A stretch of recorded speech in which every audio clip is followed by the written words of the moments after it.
Tengo una mano enferma. Mira cómo me tiene. Para Cuba no voy a ir. ¡Mátenme! ¡Mátenme! ¡Auxilio! ¡Mátenme! ¡Auxilio! ¡Auxilio! ¿Qué? Dame para Cuba. Llévenme muerto. Llévenme una caja de muerto. Lo vivo. No me van a llevar. La circulación. Llevo 3 días sin comer. Yo, sin pena que me hagan, que me den un golpe, me muero, que llevo 3 días sin comer. Me tienen engañado. Tengo medicina arriba. Me tienen engañado. Me tienen medicina arriba que me dieron. Me tienen dado medicamento. Miren, miren, me inyectaron, me tienen dado medicamento. Me tienen engañado. ¿Qué tal y muy buenas noches? Este es el grito desesperado de un balsero cubano en México que no quiere que los regresen a Cuba. Sucedió hace pocas horas en el aeropuerto de Chetumal, en la Ribera Maya, en México. Le dieron golpes y maltratos y humillaciones los guardias de seguridad de ese aeropuerto. Los atropellos contra los balseros están a la orden del día, pero no solamente en México, sino también en Bahamas, en Panamá, en Ecuador. Casos horribles que se han sumado a este cuadro de terror que le estoy mostrando en pantalla. Mientras tanto, en la isla de Cuba, el gobierno de los Castros les ha pedido 55 millones de dólares por liberar a un empresario canadiense condenado a 15 años de prisión por corrupción. Ahí está en pantalla.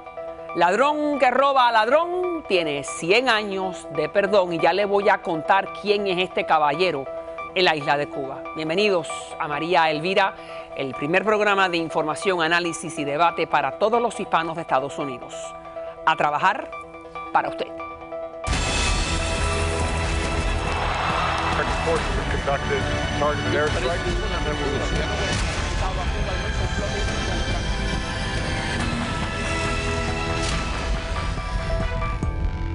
Me voy a desangrar por mi madre querida. Nos vamos a desangrar delante del presidente allí. Conforme nos cosimos la boca, nos vamos a picar la vena delante del presidente. El gobierno nos prometió a nosotros aquí una residencia permanente, una reunificación de familia, trabajo, casa donde pudiéramos vivir hasta que pudiéramos estabilizarnos, y de eso no se nos ha dado nada. Bueno, ese que usted estaba viendo que tiene la boca sellado, apresillada, es en las Bahamas. Este que ustedes estaban viendo al principio del programa, que vamos a volver a poner el video, son balseros, como dije, en el aeropuerto de Chetumal. Fue un arresto violento. Esto ocurrió el 25 de septiembre. Querían subirlo a un vuelo hasta la Ciudad de México y de ahí repatriarlo a Cuba.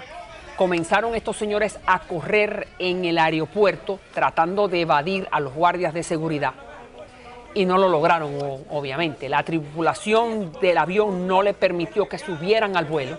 No obstante, el gobierno mexicano lo que quiere es repatriarlos como hace con cientos y cientos de cubanos, excepto algunas excepciones. Como usted está escuchando, el señor decía que prefería morir antes de regresar a Cuba, que lo tenían bajo medicamentos, que lo habían inyectado.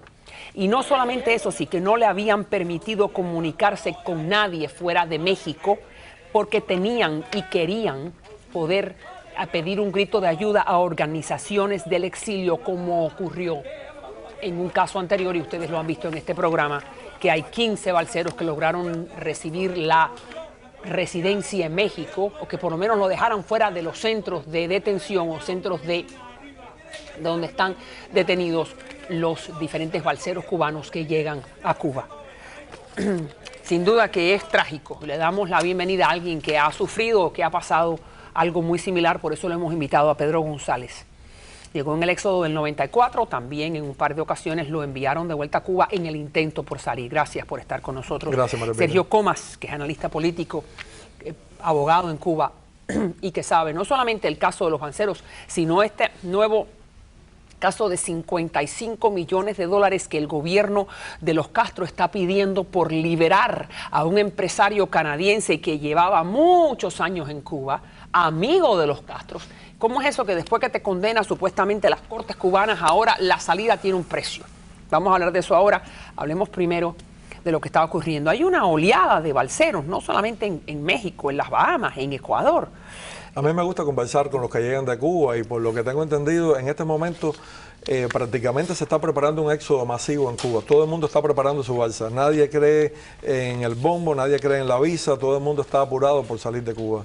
Pero bueno, es interesante lo que usted está diciendo. Desde mañana comienza la posibilidad de los cubanos de inscribirse en la visa que da los Estados Unidos, no las 20.000 visas que solamente dan para la isla de Cuba, sino esa serie de miles de visas que dan para todo el mundo. Sí, que Cuba no estaba en ese programa porque ya Cuba tiene muchos inmigrantes aquí y eso siempre lo dejan para los países que tienen menos inmigrantes.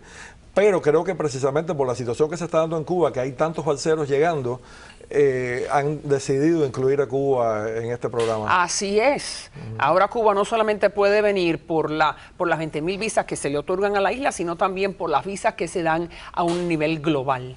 Ahora dime, vamos entonces al corazón. Vamos a ir a lo que está pensando este señor que ve que lo están tratando de subir a un avión para llevarlo a la Ciudad de México, para en la Ciudad de México montarlo en un avión para La Habana.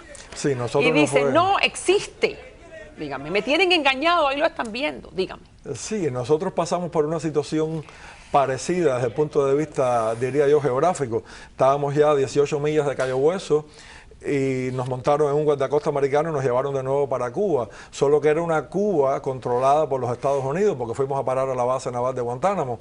Y entonces sí, sabíamos que geográficamente estábamos en Cuba, nos decían que nunca íbamos a viajar a los Estados Unidos y eso realmente causa una depresión tremenda. Después de tantos días en el mar, uno se sienta, todo este esfuerzo ha sido en vano, pero gracias a Dios por lo menos nos estaban tratando bien. Pero bueno, aquí está diciendo este señor, después de todo ese esfuerzo en vano, 3 días sin comer, porque los habían detenido hacía 3 días.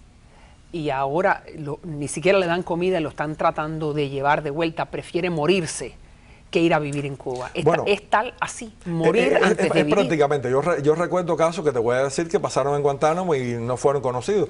Yo recuerdo unos muchachos que estando en la base naval de Guantánamo, y este es un caso increíble y casi que no se dio a conocer, ellos crearon una balsa con los platos de poliespuma de la comida, una balsa para irse ¿para dónde?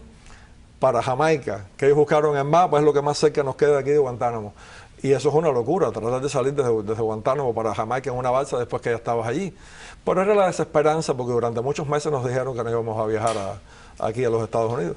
Hay por lo que estamos viendo, no solamente en Bahamas, como digo, en México, en Bahamas, en Ecuador, en Panamá. Entonces se puede decir que hay una epidemia de balseros.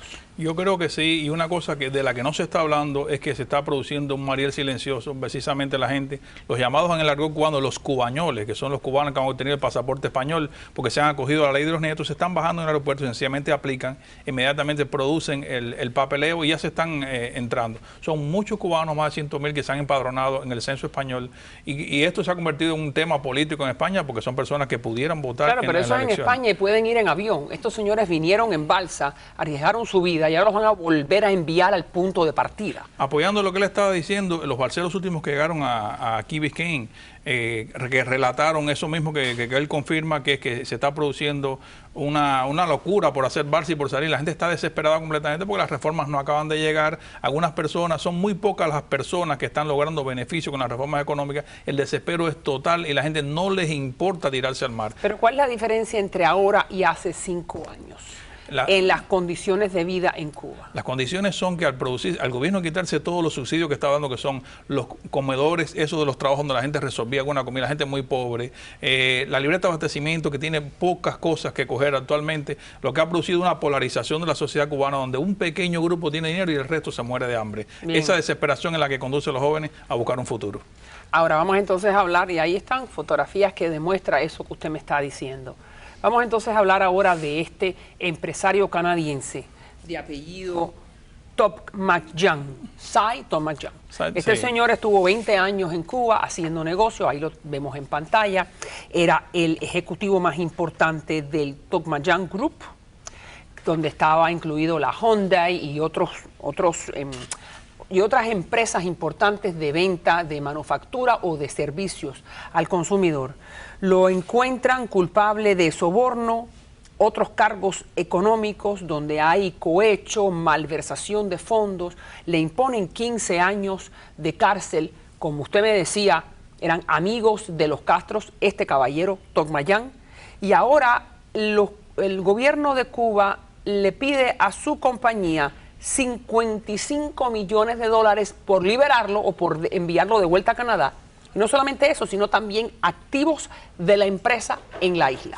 Una cosa que no entiendo es la primera vez que Cuba le pone precio a la cabeza de alguien que ha sido condenado por sus cortes, ¿no es así? Bueno, de una manera formal sí, pero este es un antecedente muy malo para la ley de inversiones. Se tienen que mirar en este espejo los grandes inversionistas que sueñan con que Cuba es un buen compañero de inversión. Cuba no respeta esos acuerdos. De hecho, se ha convertido en una práctica que el gobierno, a sus mejores aliados, como es el señor Tomaján ha estado más de 20 años en Cuba. Se conoce como el hombre que aportó las mejores maquinarias para la zafra en la década del 70 y el 80, camiones para la construcción, aplanadoras para el desarrollo vial. De contra trajo a Cuba la Hyundai y la Peugeot y concedía buenos préstamos a Cuba. De hecho, tenía un intercambio de más de 80 millones, casi 100 millones anuales de ¿Y entonces profit. qué hizo mal? Él lo que hizo mal sencillamente es que él es un remanente de las relaciones que dejó Fidel y Raúl está chapeando por abajo, trayendo a la gente de conveniencia y colocando militares en los puestos clave y haciendo los negocios que él quiere, no los que Fidel le dejó. Pero usted me acaba de decir algo importantísimo. Esto es una señal nefasta para todo aquel que quiera venir a hacer negocio en Cuba. Efectivamente, pero no es lo que quieren los señores cubanos del gobierno, lo que quieren es atraer inversión extranjera, específicamente en esos centros turísticos donde hay golf y en la Marina Hemingway. Pero Marevira, con esos truenos, ¿quién va a venir? Tú tienes que anteriormente, gente tan grande como Coral Capital, los ingleses, que invirtieron en un hotel donde metieron 75 millones que es un hotel fantástico, y se lo confiscaron todo, al hombre lo cogieron como si fuera un delincuente llevando al niño a la guardería, al ciclo con dos automóviles, lo esposaron. Y ese hombre llegó a Inglaterra y ha escrito en el Daily Mirror un artículo muy interesante donde dice que no hay tal corrupción, que hay una movida en el campo de Raúl donde están entrando los inversionistas chinos y a sus amigos rusos. Tokmayan no se quiso declarar culpable en el juicio porque él admitió que él no había cometido ningún delito y por lo tanto lo encontraron culpable, no quiso hacer ningún tipo de tratativas con el gobierno. 15 años por la cabeza, lleva 2 años preso y ahora son 55 millones. Dígame la última palabra. Y es que no es el único caso que se da. Ustedes recuerdan el chileno, creo que era Max Marambio. Después de muchos años haciendo inversiones en Cuba, pues ¿dónde terminó? Tuvo que salir huyendo y está en Chile buscado por las cortes cubanas. Bueno, él era chileno, vino a Cuba y se hizo uno de los testaferros de la familia Castro. ¿No es así? Incluso pero muy cerca de la seguridad cubana. Es que lo que pasa es que no tiene nada que ver con las acciones, sino es caer en desgracia. Así mismo. No, Así mismo. No ser simpático, sino caer en gracia, y aquí es caer en desgracia. Y a veces cuestiones de dinero. Todo el mundo recuerda el caso, que no es un inversionista, pero Robert Vesco. Robert Vesco llegó a Cuba con sus 200 y tantos millones que se robó de aquí. Bienvenido en Cuba. Cuando se les acabaron los dólares a Vesco, ¿dónde terminó? En la cárcel también. Mientras más dinero debas a Cuba, más peligro, más años te van a tocar. Muchas gracias a ambos. Vamos a ver qué es lo que pasa con este señor. Y cuando regresemos, vamos entonces a hablar de lo que está pasando en la Casa Blanca. El servicio secreto está en el banquillo de los acusados por mentirle al presidente. Ya les voy a mostrar esta reunión del Congreso Federal con la encargada del servicio secreto. Avergonzante. La señora se tiró toda la culpa arriba. Ya les cuento. Obama está en crisis. Su servicio secreto falla y miente sobre el intruso armado. Y entre lo que se perdieron, a lo lejos entre las olas, mi Habana sufre, mi Habana se está quedando sola.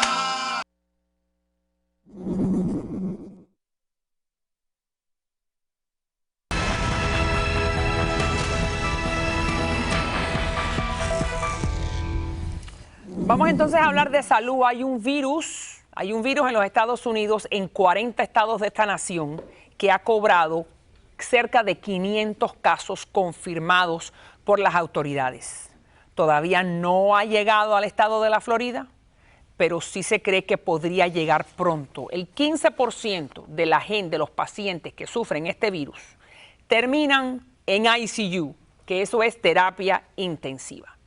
Y una de las peores características que tiene es que le da asma a la persona, más aún una enfermedad respiratoria bronquial que entra con una debilidad muscular y que puede llegar al sistema respiratorio. ¿No es así, médico? Correcto, María. Muchas gracias por estar con nosotros, siempre un gusto. Jorge Martínez. Correcto. No llegó aquí a la Florida, pero ya está en 40 estados. Todavía ¿Por no qué está es en tan la grave? ¿Por qué mi hija que tiene asma o el niño de la señora que me está mirando que sufre de alergias, por qué es tan peligroso este virus? Este virus está O sea, esta cepa del virus está muy agresiva. O sea, antiguamente ya la hemos tenido, ya ha sucedido, no es nada nuevo. Desde el año 89 él ha venido infectando, pero este año, si es por el cambio climático o factores que lo favorecen, está demasiado agresivo, se ha extendido a 40 estados y sobre todo cuando hay un antecedente de asma, la hiperreacción del sistema inmune del organismo del niño es tan fuerte que termina en ICU. ICU, 15%. Ahora, cuando usted me dice la cepa, también entonces esa cepa, para que hacerlo fácil, contiene esta nueva característica que empieza con la debilidad muscular en los pies. Déjame explicarte. Dígame. Es algo sobre eso. Explíqueme. No es exactamente. Hay una enfermedad que se ha descrito desde el 1916 que se llama Guillain-Barré. Sí, Guillain-Barré. Sí. Se ha encontrado que son pacientes, o sea, la causa exacta no se sabe, pero se sabe que estos pacientes todos han sufrido una virosis 2 semanas antes. Raramente los médicos la ven porque te digo, se ve muy raro. Yo tuve la oportunidad de tener 4 pacientes con Guillain-Barré. Por eso cuando leí enseguida hice el diagnóstico, eso es un Guillain-Barré. Pero ahora, un Guillain-Barré, explíquele al público, es una característica que se produce después de uno estar enfermo 2 semanas. Correcto. ¿No es así? No es una enfermedad, es un síndrome, es posterior a la enfermedad. Bien. Y no en todos los casos. Ahora, ¿qué nos preocupa? Regularmente se ve un caso cada 100 o 200.000 personas. Ahora estamos viendo en 477, 35 casos, 10 en Colorado, 25 en California. Okay. ¿Y por qué en el centro y en el oeste? ¿Y por qué usted cree que no ha llegado todavía aquí a la Florida? Eso todavía me lo estoy preguntando, lo he estado investigando. ¿Por qué en Florida no tenemos casos? A pesar de que Florida tiene un turismo muy afluente de todos los estados que vienen a las playas, Disney y demás. No sé cómo aquí todavía no se ha diagnosticado el enterovirus. También hay un problema. El único lugar que diagnostica esto es el CDC. Los hospitales no lo diagnostican. Entonces, puede ser que hemos tenido casos de enterovirus y no se le ha hecho un examen correcto y no sabemos y lo tenemos ya aquí. Y sabemos que entonces los padres que tienen niños asmáticos son los que más preocupados tienen que estar. Se llama enterovirus EBD68. Deben estar preocupados todos los padres, porque es una enfermedad que ya se están examinando, que me parece que hay 1, 2, 3, casi 4 muertes. Se están verificando si hay relación con el virus. Bien. Pero todos los padres tienen que estar preocupados y primero educar a tus hijos. 1, lávate las manos. 2, no compartas las sodas en las escuelas. No compartas las cosas. Trata de mantenerlo mejor. Y 3, nosotros los adultos, lavarnos las manos también. No con el gel ese que venden para gérmenes. Eso no le hace nada al enterovirus. Bien. Simplemente agua, jabón durante 20 segundos y va a resolver. Si vas a tocar el picaporte de una puerta o algo, trata de evitarlo. Busca un papel.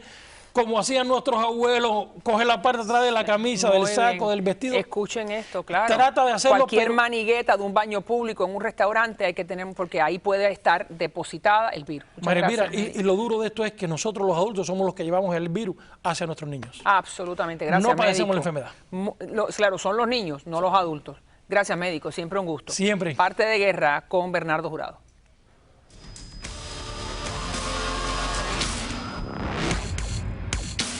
Siete niñas son mutiladas en sus genitales por minuto en al menos 28 países africanos y se calculan ya en unos 130 millones de víctimas.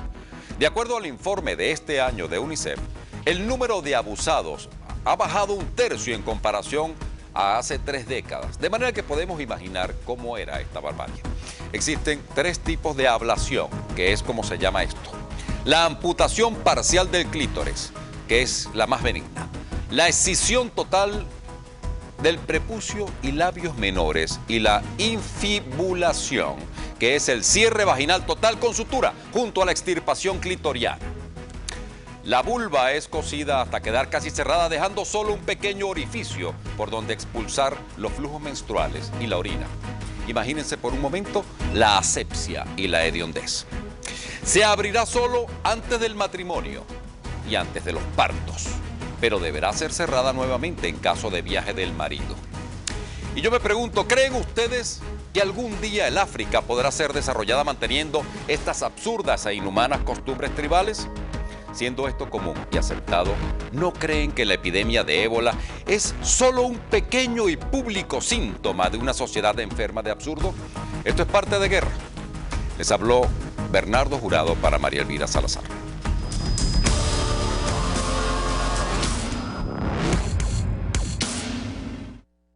Vamos entonces ahora a hablar de Venezuela. Muchas gracias, Bernardo. Vamos entonces a darle la bienvenida al señor Abelardo Izaguirre, abogado, ex fiscal venezolano. Siempre un gusto en tenerlo, Izaguirre. Igual, gracias. Su presidente acaba de comprar una página inmensa en el New York Times, sin duda que es uno de los periódicos más influyentes del mundo.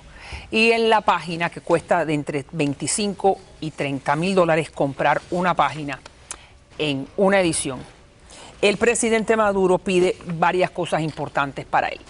Que el embargo comercial norteamericano, ahí está la página, en contra de Cuba se ha levantado, número 2. Que la descolonización de Puerto Rico, porque ellos consideran que Puerto Rico es una colonia de los Estados Unidos, cese.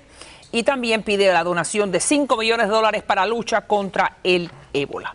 La pregunta es, ¿por qué el presidente necesita estas relaciones públicas? ¿Qué es lo que busca el presidente Maduro? Bueno, no solo de Maduro, sino de la época de Chávez se remonta el lobismo, que aquí en Estados Unidos es legal, para conseguir con el cabildeo en Washington que se le escuche y bajar la tensión con Washington. Porque realmente Washington es el único que paga el petróleo contante y sonante en Venezuela. Fíjense qué interesante esto. Cada vez que Washington compra, lo que son cerca de 1 millón de barriles al año, ¿no es así? Paga. Mientras que China... 1 millón de barriles diarios. Diarios, perdón. Tiene esto razón, diarios. Paga con cash. El único. Mientras que China, Cuba... Ya se chuparon el fondo chino, que hasta el 2017 no hay dinero. Ok, y entonces usted me dice que este mensaje va dirigido a Washington para suavizar la imagen. Claro, yo como lo veo, él le responde a Obama cuando Obama habla de Leopoldo. Y entonces habla del líder de independencia de Puerto Rico. En la tarima donde él iba a hablar, que fue en la Asamblea General, no había nadie. Entonces, él tiene que moverse y sacar este remitido porque nadie le prestó atención en la ONU.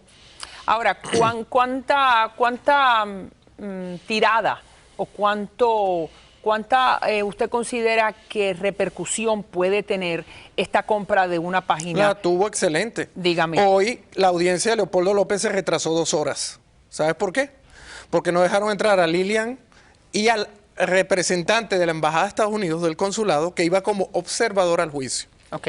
Pregunto. ¿Qué tiene que ver la página de New York Times con esa demora? Porque Estados Unidos le ha pedido a Maduro que si quiere bajar la tensión y volver a dialogar, tiene que ceder en cuanto a la situación de los presos políticos en Venezuela. Y entonces, pero usted me está diciendo... Por eso es que dejan que hoy vaya esta persona, porque no había la orden para dejarlo entrar. Entonces dijeron que no iba a entrar ni la esposa ni el observador de la embajada, del consulado, porque ahorita hay un agregado de negocio.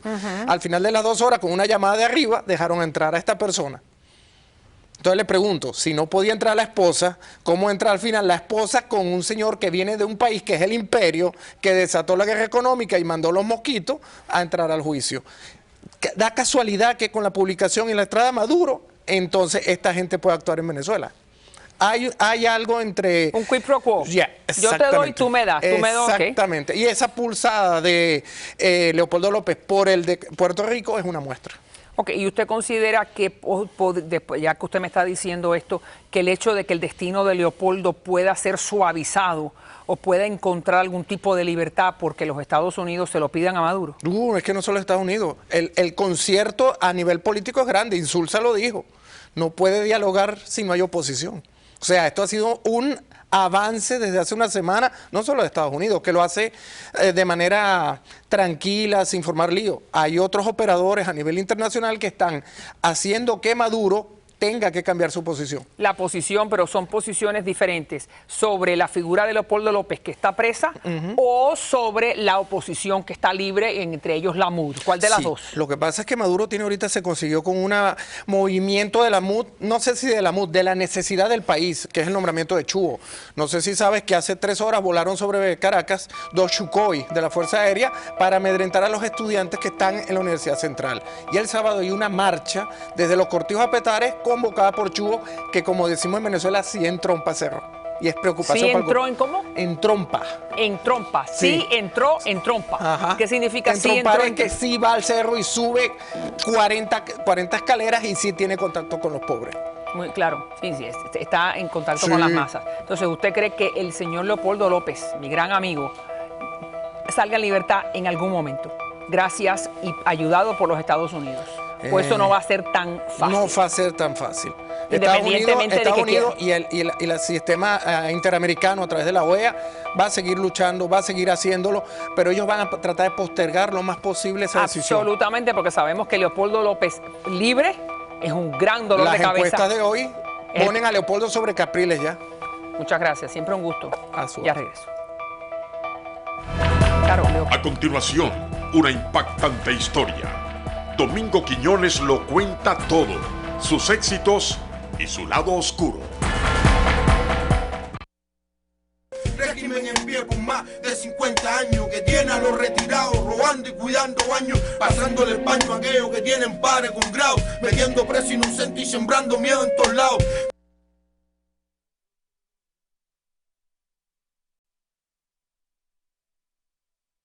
Advertencia. Algunas personas que han leído este manuscrito antes de ser publicado tuvieron experiencias paranormales que no pueden explicarse.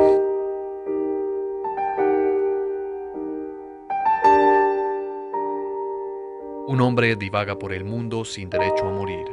Su errante condena es el resultado de los agravios cometidos contra el Nazareno. Bueno, estamos viendo imágenes de este nuevo libro que acaba de salir al mercado, que se llama La Iglesia del Diablo, escrito por el señor Héctor Manuel Castro, que es un periodista de mucha trayectoria en la televisión hispana de los Estados Unidos. Le damos la bienvenida por estar aquí con nosotros. La Iglesia del Diablo. Muchas gracias, María Elvira. No, el gusto es nuestro. La Iglesia del Diablo, bueno, es que la Iglesia y el Diablo en el mismo título está un poco fuerte, ¿no es así? Estás hablando de la Iglesia católica. Correcto. Explícame por qué están en el mismo título. Son dos palabras antagónicas y mucha gente ha criticado el título, me han llamado de todo.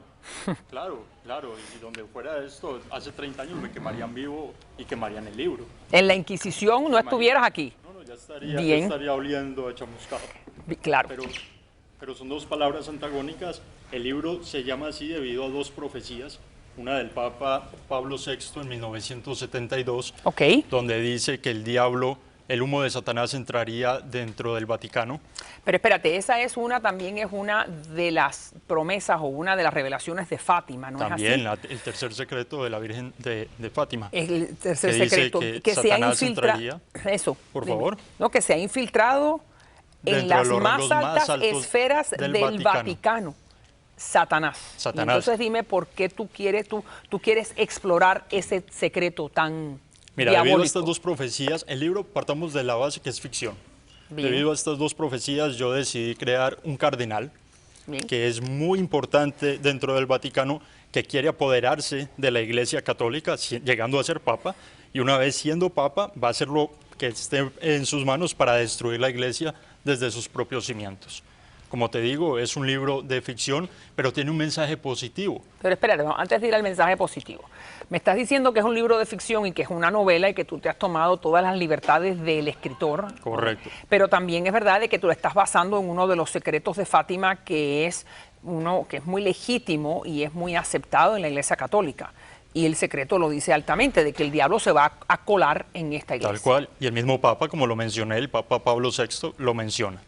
O sea, es un libro, es una novela, pero tiene una investigación detrás de la novela. Dime qué tipo de investigación. Una investigación muy importante, porque no podemos ocultar, María Elvira, que dentro del Vaticano, nuestra religión católica, no sucede nada, que todo es perfecto. Vemos casos de pedofilia que nos afectan a todos, que ha afectado la fe de la humanidad. Vemos casos de corrupción, de manejo indebido de las limosnas que damos. Yo no estoy atacando a la iglesia, no estoy atacando la fe de nadie, pero estos acontecimientos me han molestado a mí como católico y me doy cuenta que han perturbado la fe de muchas personas. Sin duda, y que han hecho que las filas de la Iglesia Católica mermen. Totalmente. Que empiecen a bajar, que muchos de los feligreses se hayan ido para otras iglesias. Pero es importante, discúlpame, te interrumpo, no posar la fe en un solo hombre investido de religioso. La fe va en Dios. Sí, en una energía máxima. Absolutamente, eso, estamos de acuerdo. Ahora, me dices que independientemente del título, que sé que tenemos diablo en el título, ¿por qué tú consideras que el mensaje es positivo? Es un mensaje positivo porque todos buscamos un mundo mejor, pero vivimos en un mundo donde la guerra, la corrupción, la ambición, el egoísmo nos reina. Y para buscar el mundo mejor que necesitamos, no podemos cegarnos. Tenemos que enfrentar esa realidad diabólica, que es una metáfora que estoy utilizando. Sí. ¿Y cómo uno la enfrenta? Bueno, primero descubriéndola. Sí, o sea, sabiendo que está ahí. Claro. Y tú la ves todos los días, ¿verdad? La vemos todos los días, yo veo a mujer. Satanás todos los días en la forma humana. Y créeme ¿No es que así? yo pienso que todos tenemos un ángel y un diablo adentro. Y, okay. que lo podemos manejar. Bien. Pero la única forma de enfrentarlo es conociéndolo. Y una vez lo conozcamos, podemos decidir qué no nos gusta y cómo queremos el mundo para que sea mejor. Ahora, ¿la Iglesia Católica se da cuenta de esas amenazas internas que tiene? Yo creo que sí, mujer. Ok. ¿Y el Papa Francisco podría ser entonces uno de los grandes salvadores de la Iglesia? Yo confío mucho en el Papa, en el nuevo Papa Francisco. Creo que es un hombre humilde que está cambiando el destino de la Iglesia. Una vez más, esto es un libro de ficción. Bien. No lo pueden tomar como una realidad, como un hecho factible. Independientemente de eso, tiene unas críticas extraordinarias. Está en los primeros lugares de venta de Amazon. Con solo 2 semanas de haber salido al mercado, ya es número 2. Desbancamos hace 2 días a nuestro Gabriel García Márquez con el permiso que requiere, pero bueno, Paulo Coelho es número 1 y es una sorpresa porque un escritor nuevo que pocos conocen, ya verme en número 2 me genera muchas expectativas y espero que la gente pueda leerlo y no juzguen el libro por el título. No, eso es bien. importante. Así es, y uno de mis productores me dijo, no he tenido la oportunidad de leerlo, pero bueno, si tú me das esta copia, yo me la leo. Es toda tuya. Muchas gracias. Uno de mis productores me dijo que era extraordinario y que no pudo dejarlo de leer hasta que lo terminara. Así que muchas gracias. Yo sé que estás con nosotros en el periodismo, que estás en la televisión hispana, en la televisión, en el periodismo de la televisión hispana en los Estados Unidos. Y bueno, te damos la bienvenida y mucha suerte. Muchas gracias. El gusto es nuestro por haber estado con nosotros. Ya ustedes saben, la Iglesia del Diablo, se puede aprender mucho, sin duda. Y que la luz sea que siempre la que nos guíe. Gracias. Gracias. Ya regreso.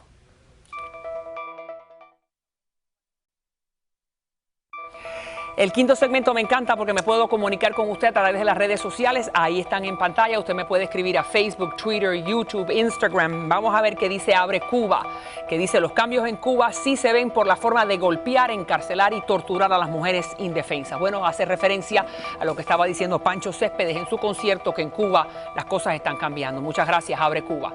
Como siempre digo al final de todos los programas, si Dios contigo, ¿quién contra ti? Nadie. Ahí está la página del internet, mira.tv y marielvirasalazar.com para que usted pueda ver programas anteriores si así lo quiere. Gracias por la sintonía.